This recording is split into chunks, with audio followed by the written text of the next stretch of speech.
उनमें भी 7 लोगों की मौतें हुई हॉस्पिटल ले जाते समय या हॉस्पिटल में। लेकिन ये घटना इस रूप में नहीं प्रदर्शित होनी चाहिए कि अलीगढ़ की घटना को भी हम प्रयागराज महाकुंभ के साथ जोड़े, झारखंड की घटना को भी इसके साथ जोड़े, नेपाल की घटना को भी इसके साथ जोड़े, या अभी 4 दिन पहले प्रयागराज में ही एक टोला और एक बेलोरो के बीच में मुठभेड़ होती है और उसमें 10 श्रद्धालुओं की दुर्भाग्यपूर्ण मौत होती है। प्रयागराज कुंभ में आ रहे थे, उस दौरान एक आमने सामने की भिड़ंत में वह दुर्भाग्यपूर्ण घटना घटित होती है। सड़क दुर्घटना हमारे लिए एक चिंता का विषय है और मैं लगातार इस सदन को मैंने पिछली बार भी कहा था कि यह हमारे लिए चिंता का विषय है कि हर वर्ष हम लोग 20 से 25 हजार लोगों को खोते हैं सड़क दुर्घटना में, केवल उत्तर प्रदेश के अंदर खो रहे हैं। ये 20 से 25 हजार की जो लोग, इसमें से लगभग 55 से 60% जो आबादी है, जो मृतक हैं, ये सभी 18 से 40 के बीच की उम्र के लोग, नौजवान हैं। ये समाज की छवि है, लेकिन उसके लिए जागरूकता के कार्यक्रम। हम लोग हेलमेट लगाने के लिए कहते हैं, लोग हेलमेट नहीं लगाते। हम लोग कहते हैं भाई आप फ्रंट सीट में बैठ रहे हैं, सीट बेल्ट लगाइए, नहीं लगाते। बहुत सारे वीआईपी भी नहीं लगाते। बहुत सारे जनप्रतिनिधि भी इसमें लड़ने लगते हैं। अगर कहीं पे इन्फोर्समेंट की कार्रवाई होती है तो उस समय वो लड़ने लगते हैं, कहते हैं साहब हमें कैसे आपने वो कर दिया, हमें कैसे छेड़ दिया। अब ये व्यवस्थाएं तो बनाई गई, लेकिन इनको भी महाकुंभ के आयोजन के साथ जोड़ना, मुझे लगता है ये महाकुंभ के साथ न्याय नहीं होगा। और इसलिए मैं बड़ी विनम्रता के साथ कहूंगा कि जो ये बातें हो रही हैं कि राजनीति में जहां पर 56 करोड़ से अधिक श्रद्धालु इस पूरे आयोजन के साथ, अभी 1 सप्ताह का समय बाकी है, और इस पूरे आयोजन के से सहभागी बन करके अपनी आस्था को व्यक्त करके भारत के सनातन धर्म की इस आस्था के प्रति नतमस्तक हो रहा है, भारत को, भारतीयता को पहचान देने के लिए उतावला दिख रहा है। हर व्यक्ति देश के अंदर और दुनिया के अंदर जहां कहीं भी सनातन धर्मावलंबी है या भारत के अंदर किसी भी क्षेत्र का नेतृत्व वर्ग है, हर व्यक्ति की दृष्टि एक बनी हुई है, और वह है कि महाकुंभ के आयोजन में भागीदार बनने का, महाकुंभ के आयोजन में एक बार भागीदार बनने का अवसर है। कौन नहीं आना है, और हर तबके का व्यक्ति आ रहा है। क्या हम उनको मना करें? इसलिए मना कर दें? ये सरकार की जिम्मेदारी है कि श्रद्धालुओं को कोई दिक्कत ना हो, लेकिन इसको दुष्प्रचार के रूप में लेना।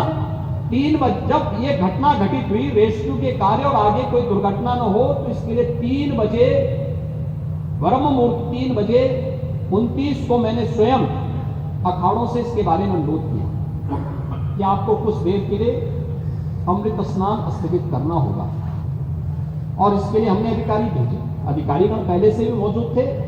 तो मेरी बातचीत हुई बहुत सारे लोगों से, बहुत सारे लोगों ने कहा कि नहीं, हम लोग सहमत हैं, घटना दुर्भाग्यपूर्ण है, लेकिन इसको जब भी आप तय करेंगे, पूरे दिन भर मुहूर्त है, मुहूर्त की कोई एक 29 तारीख को दिन भर का मुहूर्त था, कोई एक निश्चित तिथि समय नहीं था, और इसलिए जब भी आप कहेंगे हम उसके लिए उस समय अमृत स्नान करेंगे। पहले श्रद्धालुओं को ये अवसर मिलना चाहिए। और समाजवादी पार्टी के राष्ट्रीय अध्यक्ष का ये कहना या माननीय सदस्य संग्राम सिंह यादव का ये कहना कि लोगों ने स्नान नहीं किया या मुहूर्त में स्नान नहीं किया, ये सरासर असत्य है।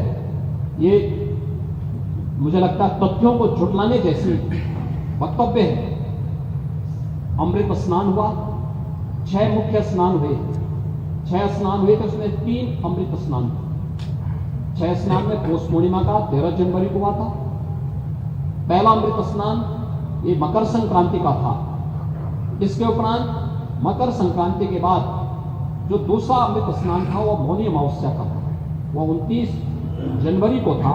और इसमें भी सभी 13 अखाड़ों ने, जिसमें 7 शैव अखाड़े हैं, 3 वैष्णव अखाड़े हैं और 3 उदासीन अखाड़े हैं, इन सभी ने इस स्नान में भाग लिया था और सबने उस आयोजन का हिस्सा बना था। सबने अपनी आंखों से देखा है कि सभी लोग स्नान कर रहे हैं, लेकिन दुर्भाग्य है कि उस सच्चाई को भी समाजवादी पार्टी ने झुटलाने का काम किया है। कह रहे हैं कि साहब जो है अमृत स्नान नहीं हुआ, संतों पे लाठीचार्ज आप करते हैं, संतों का अपमान आप लोग करते हैं, संतों के बारे में किस किस प्रकार की दुर्भाग्यपूर्ण टिप्पणी आपका सोशल मीडिया प्लेटफॉर्म करता है, और आप लोग संतों के बारे में इस प्रकार की टिप्पणी करने के बाद आज कहते हैं उनकी वकालत कर रहे हैं। अरे संतों ने ही इस आयोजन को आगे बढ़ाया था और संतों ने इस आयोजन में भागीदार बनकर के दूसरे अमृत स्नान में भागीदार बने थे, जो कुंभ का तीसरा स्नान था, और चौथा स्नान जो तीसरा अमृत स्नान था बसंत पंचमी का, वह भी पूरी भव्यता के साथ हुआ। सभी अखाड़े उसमें सहभागी बने थे, सबने देखा था, सभी मीडिया चैनल ने उनको लाइव दिखाया था। पांचवां स्नान माघी पूर्णिमा का था, जो 12 जनवरी को संपन्न हुआ है पूरी भव्यता के साथ। यह अमृत स्नान नहीं था, श्रद्धालु जनों का स्नान था। ज्यादातर शैव अखाड़े उस समय काशी के लिए प्रस्थान कर चुके थे, कुछ प्रयागराज में थे, तो शिवरात्रि के लिए काशी में रहेंगे। वैष्णव अखाड़े कुछ हैं, कुछ लोग अयोध्या और वृंदावन जा चुके हैं, चित्रकूट जा चुके हैं, लेकिन ये आयोजन पूरी भव्यता के साथ वहां हुए। और पांचवा छठा स्नान अभी होने जा रहा है महाशिवरात्रि के दिन 26 फरवरी को। लेकिन इतना आप लोग, यानी आज के समय में जब media, social media, visual media और प्रिंट मीडिया इतना आगे बढ़ चुका है, और तब भी समाजवादी पार्टी इतना झूठ बोल रही है कि स्नान नहीं हुआ।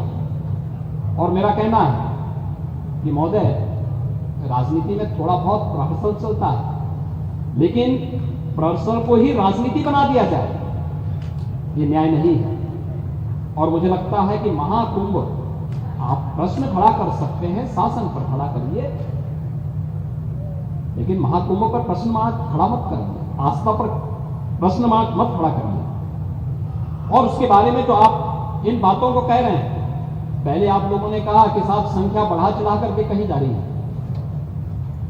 उसको देखने के लिए स्वयं समाजवादी पार्टी के मुखिया वहां पहुंच गए कि वास्तव में भीड़ हो रही कि नहीं हो रही है। उन्होंने देखा तो अब कहने लगे साहब भीड़ ज्यादा हो रही है, लोगों को पूरा स्नान करने का मौका नहीं मिल रहा, आप तिथि और आगे बढ़ा दीजिए। आप देखो ना, मैंने इसीलिए कल कहा था, एक दोहरा चरित्र है इन लोगों का, पहले विरोध करते हैं, अब कह रहे हैं तिथि आगे बढ़ा दी। अभी चच्चू भी यही कह रहे थे, चच्चू कह रहे थे कि तिथि बढ़ा दीजिए।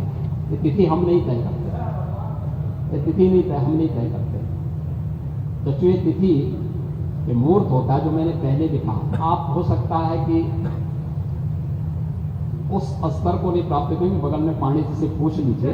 पौष पूर्णिमा से शिवरात्रि के बीच में आयोजन होना है, शिवरात्रि की तिथि तय है, तो और शिवरात्रि की तिथि तय होने के कारण उससे आगे नहीं बढ़ सकते, इसलिए बोलना है। क्योंकि आप शांत हो गए हैं ना। वैसे मैं आपको धन्यवाद दूंगा कि आपने मिल्कीपुर में सहयोग किया, मैं इसके लिए आपको बहुत बहुत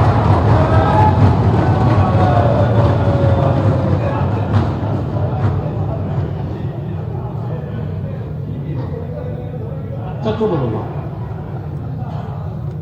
नहीं चच्चू उसमें भक्त से भाई,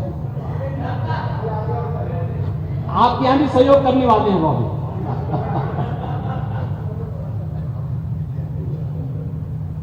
महोदय, ये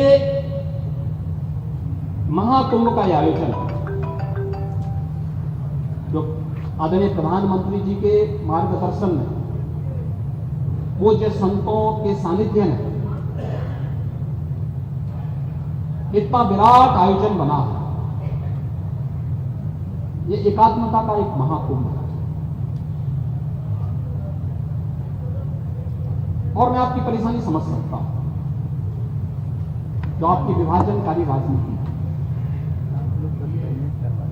जो आपकी जाति जाति के बीच में विखंडन करने की राजनीति है, इसका जवाब देश ने भी दे दिया और उत्तर प्रदेश ने भी दे दिया। देश ने हरियाणा, महाराष्ट्र और दिल्ली की विजय के रूप में यह जवाब दिया।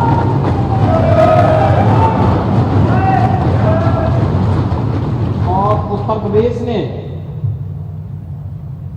मेरापुर, गाजीपुर, कुंदरकी, खैर, फूलपुर, मजवा, मिल्कीपुर और कटहरी के माध्यम से इसका जवाब दिया है।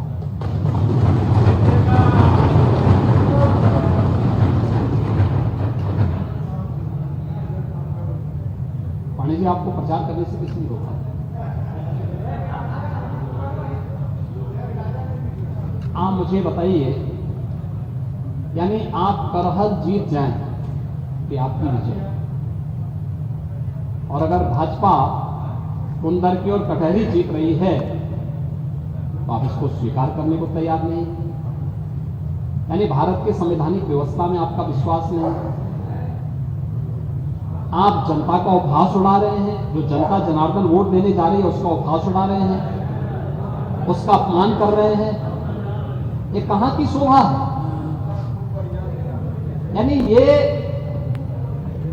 अरे अब देखिए, विषय आया था इसलिए मैं कह रहा हूं, क्योंकि चच्चू ने बात कह दी कि आगे तिथि बढ़ा दिया जाए, तो मैंने कहा बढ़ाने का वो हमारे ऊपर नहीं है, ये शास्त्रों की परंपरा है, शास्त्रीय गणना, शास्त्रीय पद्धति, ज्योतिषी गणना के अनुसार ही होगी, और ये पौष पूर्णिमा से शिवरात्रि, महाशिवरात्रि के बीच में होना है, तो उन्हीं तिथियों में होना है।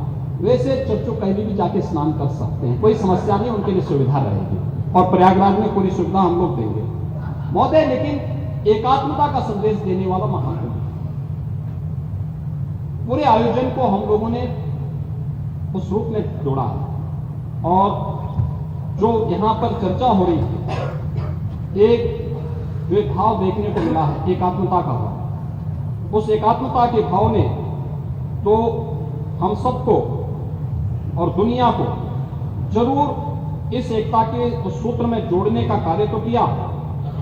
डिजिटल कुंभ पे भी प्रश्न खड़ा हो रहा है, और महोदय मैं इसके बारे में भी आपसे चर्चा करूं, इसके बारे में मैं सदन का ध्यान आकर्षित करना चाहूंगा कि दुष्प्रचार की अपनी एक सीमा होती है, दुष्प्रचार की अपनी एक सीमा होती है, और कितना दुष्प्रचार हमारे विपक्ष के मित्रगण करेंगे। मैं देख के भौचक हूं कि कैसे ये लोग पूरी व्यवस्था को झुठलाने का काम कर रहे थे और किस प्रकार की व्यवस्था पैदा करने का काम कर रहे थे।